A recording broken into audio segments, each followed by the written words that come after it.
और आइए सीधे लिए चलते हैं आपको सीएम डॉक्टर मोहन यादव क्या कुछ कह रहे हैं, सुनते हैं।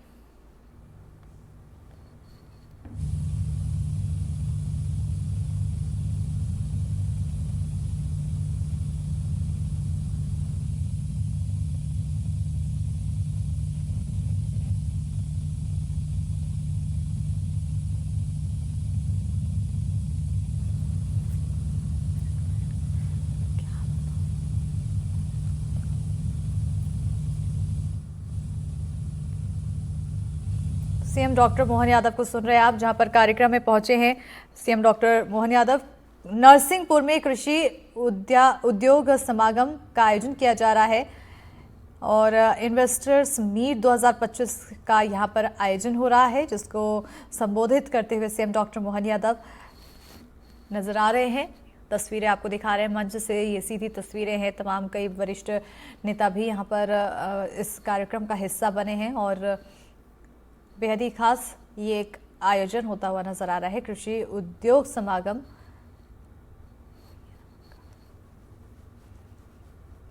सीएम डॉक्टर मोहन यादव के यहाँ पहुंचने से लोगों में काफी खुशी और उत्साहित यहाँ पर लोग नजर आ रहे हैं। तो इन्वेस्टर्स मीट 2025 का आयोजन किया जा रहा है। खाद्य प्रसंस्करण उद्यमियों का सम्मेलन है। यहाँ पर उद्योग और रोजगार को लेकर यहाँ पर चर्चा की जा रही है।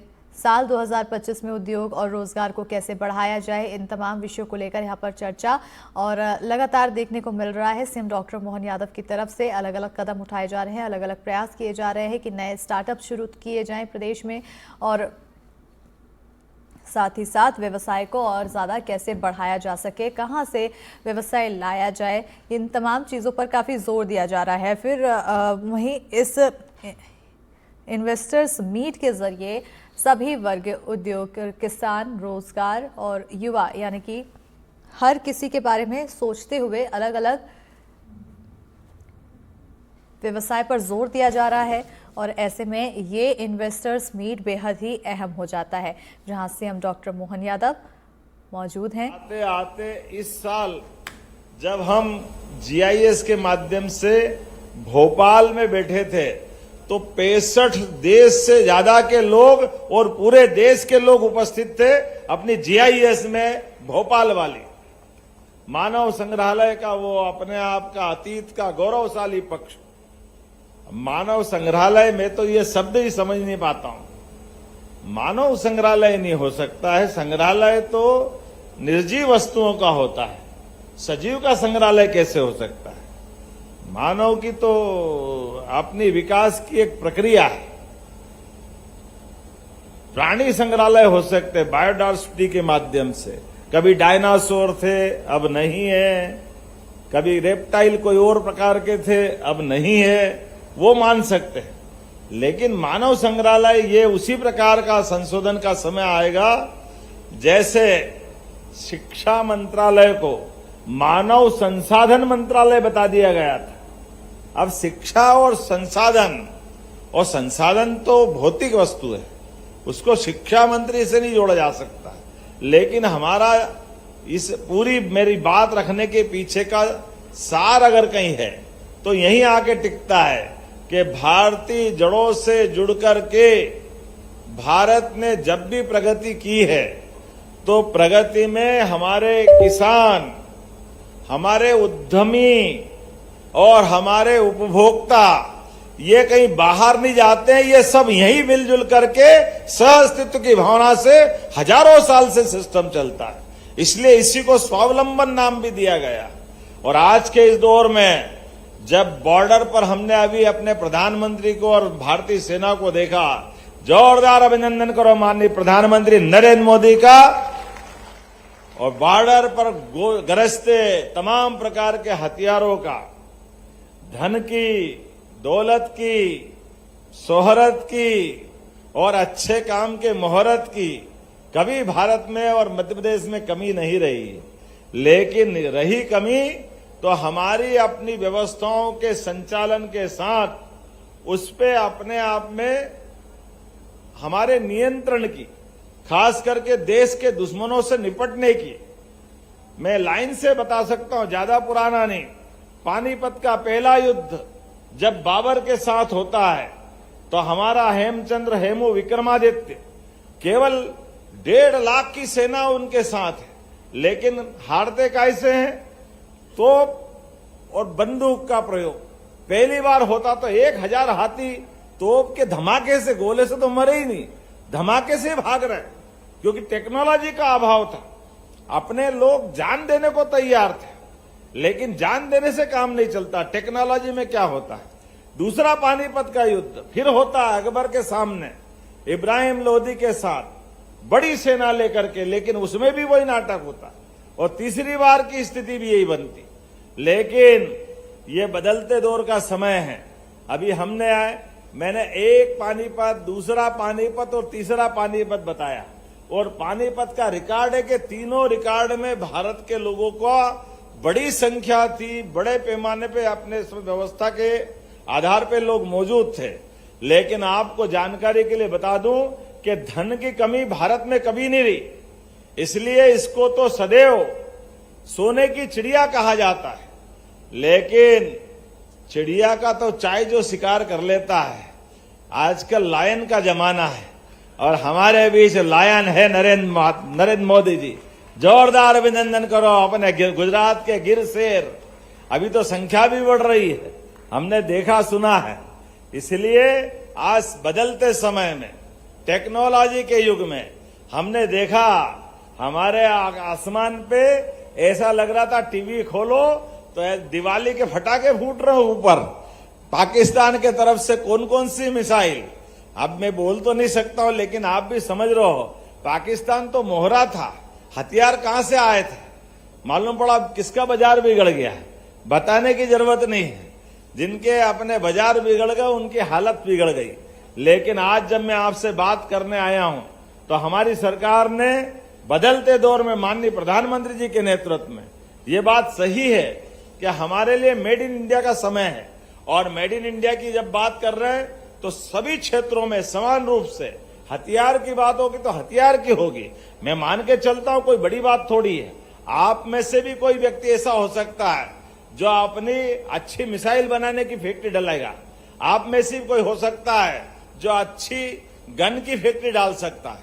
लेकिन आज तो किसानों की बात है, और किसानों के लिए नरसिंहपुर नहीं, हमारे पूरे प्रदेश के अंदर ऐसे 4 मेले लग रहे हैं जिसके आधार पर हमारे सभी निवेशकों को आगे बढ़ाते हुए, और केवल निवेशक नहीं, आप सबके माध्यम से तो हमने कल्पना की है कि हमारे यहाँ एग्रीकल्चर ग्रोथ रेट बहुत जबरदस्त है। कभी अंदाज लगा लो कि 2002-03 तक 7 लाख हेक्टेयर की सिंचाई होती थी हमारे यहाँ पर, और 1956 में बना मध्य प्रदेश। 2002-03 तक एग्रीकल्चर ग्रोथ रेट इसकी कितनी थी? 0.007। अब आप बताओ, जिसकी 1% नहीं थी। मुझे इस बात की प्रसन्नता है, आज हम 12% से भी तेज गति से जा रहे हैं। ये मध्य प्रदेश है बदलते दौर का, केवल इच्छा शक्ति के बलबूते पर। और उसी प्रकार से जब हमारी एग्रीकल्चर ग्रोथ रेट बहुत अच्छी है तो आपके माध्यम से भी हमने कहा कि हमारे किसानों की जिंदगी बढ़िया करने के लिए माइनिंग का बहुत अच्छा काम होगा, रेडीमेड्स का बहुत अच्छा काम है बाकी जगह, लेकिन हमारी खेती आधारित उद्योग अब कितना अच्छा लगता है। एथेनॉल बनाने के लिए गन्ना भी याद आता है और राइस भी याद आता है। और हमारी कई सारी ऐसी फसल जो पानी लग गया, कई कारण से खराब हो गई, चाहे गेहूं हो या कोई और फसल हो, एथेनॉल के माध्यम से हम अपनी उस ऊर्जा का उपयोग करते हैं, व्यापार का उपयोग करते हैं। बदलते दौर में आज जब मैं आपसे यहाँ इंडस्ट्री की बात कर रहा हूं तो मैं आंकड़े देख रहा था। जीआईएस के माध्यम से जैसे हमने 30 लाख करोड़ से ज्यादा का निवेश प्राप्त किया था, और इसमें 23 लाख से ज्यादा लोगों को रोजगार की बात थी। और आज केवल मई के अभी आज 26 मई है, और हमारा फरवरी में इन्वेस्टमेंट सबमिट हुआ था। लेकिन अभी मैं केवल 5 नाम बताऊंगा। हमने एक के बाद एक जितने भी वहां आशय पत्र दिए थे और जिसके आधार पर हमने कहा था कमिटमेंट हमारा है, तो आज राज्य में 1744 एकड़ जमीन अर्थात 1744, जोरदार अभिनंदन करो, 46 औद्योगिक इकाइयों को ये लैंड आवंटन हमने कर दिया। केवल कार्यक्रम करने के लिए कार्यक्रम नहीं कर रहे, उसमें ठोस रिजल्ट आना चाहिए। उसी प्रकार से जिसमें 24,500 करोड़ का निवेश और 35,000 से ज्यादा लोगों को रोजगार मिलेगा। मैं कुछ नाम बताना चाहूंगा। जीआईएस के बाद मैसेज पतंजलि ग्रुप रीवा, बाबा रामदेव की अपनी कंपनी, जोरदार अभिनंदन करो। आजकल हमारे लिए बाबा रामदेव का भी नया रूप मेड इन इंडिया के लिए हमारे लिए लगभग 433 एकड़ जमीन उनको रीवा में दी है। मैसर्स अल्ट्राटेक सीमेंट सीधी के लिए 264 एकड़ जमीन उनको भी आवंटित कर दी है। आप ताली वाली बजाते रहो तो मैं बताता रहूंगा। अब हमारे यहां रेल पूरी रेक, मेट्रो का, वंदे भारत का, रेल के सभी कोच बनाने की फैक्ट्री अब भोपाल में लग रही है और इतनी तेजी गति से लग रही है कि लगभग हमने उनको जमीन भी आवंटित कर दी। 2000 करोड़ की लागत से अपने यहां ही रायसेन के मतलब भोपाल में ही बड़ी एक फैक्ट्री लग रही है। जोरदार अभिनंदन करें जिनके लिए 168 एकड़ जमीन हमको दी है। मैसर्स गौतम सालार मालनपुर में 55 एकड़, Messrs ग्लेस्को Smith Asia private limited Pithampur, इनको भी 40 एकड़ जमीन। और जब मैं यहां आपसे बात कर रहा हूं तो आज यहां भूमि पूजन लोकार्पण पे एक फ्लैट एक ही स्लाइड चली है, लेकिन अलग अलग आंकड़ा दूंगा। तो यहां नरसिंहपुर के अंदर जब लोकार्पण की बात कर रहे हैं तो 14 इकाई के माध्यम से और लगभग 153.38 करोड़ के 104 लोगों को 1004 लोगों को रोजगार मिलेगा। लोकार्पण हुए, जोरदार अभिनंदन करें अपने प्रदेश के लिए यहां पर।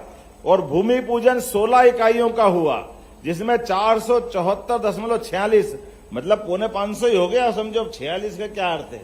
तो मैं मान के चलता हूं 450 करोड़ के भूमि पूजन 16 इकाइयों के, इसमें भी कई सौ लोगों को रोजगार मिलेगा। और आशय पत्र के आधार पर 15 आशय पत्र दिए जिसमें 2381.96 करोड़, इसका मतलब ये तो फिर ये भी 82 हो गया ना, 2382 करोड़ के, इसमें भी लगभग 2651 लोगों को रोजगार मिलेगा। अर्थात यहां कुल मिलाकर के जोड़ के बताऊं तो 4376 करोड़ के हमारे निवेश का व्यापार हुआ। जोरदार अभिनंदन करें अपने नरसिंहपुर जैसी जगह पर 4376.30 और रोजगार मिलेगा 6164, कुल 53 इकाइयों का। यह अपने आप में बड़ी बात है। और इसी के साथ साथ जब मैं कुछ और बात कर रहा हूं पर मुझे मालूम है कि हमारे बीच गन्ना बीच में खड़ा है और मीठा मीठा लग रहा है, तो गन्ने का भी टेस्ट आना चाहिए कि नहीं आना चाहिए? किस किस को आएगा ताली बजा के बताओ जिनने। तो गन्ने के लिए भी, क्योंकि यहां गन्ने को कोई परेशानी नहीं है, गन्ने का मुझे आपने आंकड़ा बताया था, गन्ने के लिए और मक्का के लिए एक जैसी बात नहीं कर सकते। आपको ध्यान में है कि नहीं है? गेंडे का एक सींग वाला गेंडा बहुत अच्छा रहता है, लेकिन हर गेंडा एक सींग वाला नहीं होता, 2 सींग वाले भी रहते हैं। तो गन्ना पूरे साल की एक फसल है, लेकिन मक्का एक फसल नहीं है भाई साहब, मक्का 2 फसल है, एक खरीफ की एक रबी की। अभी आप कौन सी फसल बता रहा हो मुझे मालूम नहीं, लेकिन मैं आपका अभिनंदन कर देता हूं। कोई बात नहीं, आपने अपनी बात पहुंचाई है। अब व्यापारी वो जो अपनी मार्केटिंग अच्छी करे, बाकी तुम सुनो तो सुनो, नहीं तो मत सुनो, कोई फर्क नहीं पड़ता यार। हम तो हमारी बात कर रहे हैं। वकालत में वकील खड़ा है तो भले ही वो आदमी जैसा भी है, जो भी है, वकील तो उसके पक्ष की बात करेगा। अब जज जाने जज का काम, अपन को क्या करना उस। हमारा तो आदमी भले 4 मर्डर करके आ जाए और वकील से कह दो तो बोले इससे ज्यादा निर्दोष तो कोई हो ही नहीं सकता, ये तो था ही नहीं। अब आदमी सोचे कि वो अपने आप मर गया क्या भाई जिसके लिए बात आ रही है। कई बार अटपटा भी लगता है किसी का ऐसे मर्डर में जब नाम आता और निर्दोष बरी कर दिए जाते हैं। पर वो चलो अभी कानून व्यवस्था की बात है, कहां चक्कर में पड़े, अपने काम की बात करें। अरे मेरे को मालूम है तुम्हारे पेपर भी है, तो मेरे पास भी रेपर है, मैं दूसरा पलट के देख लूंगा। मैं आज आपके गन्ना उद्योग के लिए, हमारे लिए स्प्रिंकलर की आपने बात कही है और इसका लक्ष्य बढ़ाने की बात कही। मैं यहीं से घोषणा करता हूं कि गन्ना उत्पादकों को स्प्रिंकलर के लक्ष्य बढ़ा करके कम पानी के लिए प्रेरित करेगी हमारी सरकार। ताली बजे तो ढंग से बजे भाई, हम पता ही नहीं चल रहा। इसी प्रकार से गन्ना खेती में जो मशीनें लगती है उन सभी को भी लक्ष्य से बढ़ाकर दिलाने की बात कर रहा हूं। हमने तो ये प्रदर्शनी इसीलिए लगाई है कि ये सारी प्रकार की प्रदर्शनी खेती किसानी को बढ़ावा देने के लिए। हमारे आज महामहिम माननीय उपराष्ट्रपति जी ने जो शुभारंभ किया है, माननीय महामहिम राज्यपाल जी ने जो आशीर्वाद दिया है, हमने सबने मिलकर के संकल्प लिया है कि ये हमारा लगातार एक के बाद एक 4 अलग अलग क्षेत्रों में इसी प्रकार की प्रदर्शनी लगाते हुए खेती किसानी में हमारे सभी किसानों की आय बढ़ना चाहिए। और खेती किसानी में किसान की आय बढ़ेगी कब? जब उनको ठीक से उत्पादन की कीमत आपके माध्यम से मिलेगी। आपकी प्रसंस्करण इकाई, फूड प्रोसेसिंग इकाई में उनकी फसल आपके पास आ जाएगी। आप ठीक से उत्पादन करके निकाल के आराम से आगे बढ़ाएंगे तो न केवल आपकी आमदनी होगी बल्कि बेरोजगारों को रोजगार भी मिलेगा। आखिर यही तो क्रम है, इससे आगे क्या जा सकता है। इसलिए हमने न केवल खेती, बागवानी, फलोद्यान सभी में आगे बढ़ा रहे हैं वो समान रूप से। इसलिए बजट भी डबल कर दिया और हम लगातार मॉनिटरिंग भी कर रहे हैं। अलग अलग विभाग जितने एक बात करते थे, हमने कहा एक साथ एक प्लेटफॉर्म पे आओ, एक साथ बात करोगे और पूरा समय देकर। किसी और कार्यक्रम में मैं जल्दी जल्दी करता हूं, लेकिन जैसे हमारे युवाओं को रोजगार दिलाने वाले कारखाने की बात आती है, किसानों की जिंदगी बेहतर करने की बात आती है, तो मैं दूसरे कार्यक्रम रखता ही नहीं हूं। एक ही कार्यक्रम रखता हूं जिसमें मध्य प्रदेश भी आगे बढ़े और आप सबके माध्यम से हमारा देश भी आगे बढ़े। आज हम अपने राज्यों की मूल क्षमता को, मूल योग्यता को यशस्वी प्रधानमंत्री के नेतृत्व में स्वस्थ प्रतिस्पर्धा में, और इस बात के लिए भी मुझे अच्छा लगता है कि जब हमारे राज्य में निवेश की बात करते हैं तो कोई कर्नाटक से आए, कोई केरल से आए, कोई राजस्थान से आए, कोई छत्तीसगढ़ से आए, अरे जहां से भी आ रहा है हमारे यहाँ निवेश तो कर ही रहे हैं। निवेशकों का स्वागत होना ही चाहिए। इसलिए आपकी कठिनाई को दूर करने के लिए भी हमारी सरकार एक के बाद एक काम कर रही है। उद्योगपति का कोई उद्योगपति होना यह हमारे लिए सौभाग्य की बात है। आदमी के पास अगर धन है, उस धन के माध्यम से वो अपने उद्यमशीलता के बलबूते पर कई लोगों को रोजगार देकर के, कई लोगों के घर में खाने के लिए, उनके अपने जीवन बदलने के लिए वे उपक्रम करता है। ऐसे में उसकी मदद करना ये वास्तव में मानवीय कार्य है। ये हमारे राज्य की विकास के लिए भी जरूरी है और इस समाज के लिए भी जरूरी है, संसार के लिए भी जरूरी है। अपने कैसा ना, किसी ने गाना लिखा है, अपने लिए जिए तो क्या जी है, तू जी ये दिल जमाने के लिए। मेरी अपनी ओर से आपका बहुत बहुत अभिनंदन, बहुत बहुत धन्यवाद।